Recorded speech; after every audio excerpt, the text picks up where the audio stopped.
Aujourd'hui à Strasbourg a été improvisée une piste d'escrime, vous la devinez, derrière moi. Le but du jeu est de faire la promotion d'une grande compétition européenne qui se tiendra à partir du 7 juin à Strasbourg, Euro Escrime. Bonjour Manon. Bonjour. C'est vous qui chapeautez un petit peu ce roadshow. Le 7 juin, il se passe quoi au Rhenus à Strasbourg? Donc c'est le début des championnats d'Europe d'escrime qui réuniront pour la première fois sur le même plateau des escrimeurs valides et des escrimeurs handisport.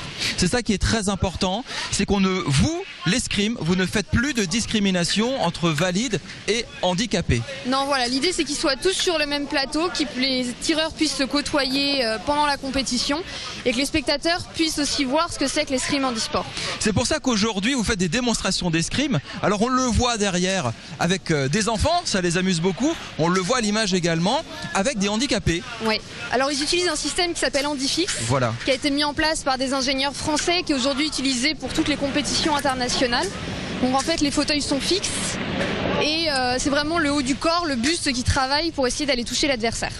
Il y a un double objectif avec ce village de l'escrime, c'est évidemment de faire venir les gens au championnat d'Europe à partir du 7 juin en Rhenus et surtout de se lancer dans l'escrime, c'est ça? Voilà, aussi c'est faire la promotion des clubs. Bon, l'Alsace c'est une région historique de l'escrime. Il y a 23 clubs, plus de 1500 licenciés. Donc c'est aussi l'idée, c'est de faire connaître les clubs. Les gens ne savent pas forcément qu'il y a un club d'escrime dans leur ville. Alors j'ai entendu 2-3 remarques avant de personnes que vous faites venir ici.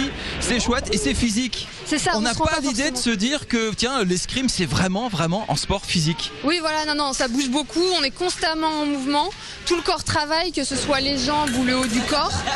On a une tenue qui est assez lourde, il fait chaud, on a sous le masque aussi, on a très chaud, donc non, c'est vraiment physique. Parce qu'on demande aux personnes de sous-peser un peu le masque, ils n'imaginent pas que c'est aussi lourd. Oui, c'est vrai. Voilà. Une fois quand on a ça sur la tête, c'est pas simple. C'est une cotte de maille quand même. Ah oui, non, je sais pas si vous l'essayez.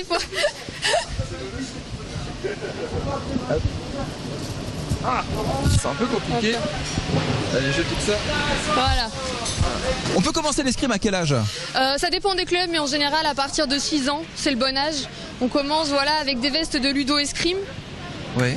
En fait, c'est ce qu'on voit derrière. Voilà, avec les petites vestes avec les petites cibles. Voilà, et le but du jeu, c'est d'essayer de viser comme ça. Pour au début les bases de l'escrime, on commence. Ça dépend des clubs, mais certains clubs commencent avec des armes en plastique pour les plus jeunes. Est-ce que la victoire de l'équipe de France, c'est le meilleur vecteur pour attirer les gens vers l'escrime? Ah bah sans problème, parce qu'on constate vite que souvent après les Jeux Olympiques, il y a une augmentation du nombre de licenciés, que ce soit en escrime ou dans d'autres sports.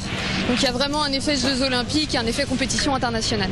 Merci beaucoup Manon. Euro Escrime débute à Strasbourg au Rhenus à partir du 7 juin. Allez-y soutenir l'équipe de France, bien évidemment, et surtout voir un très beau sport assez spectaculaire. Et on l'a dit, physique, vraiment. C'est pas pour du beurre. Non.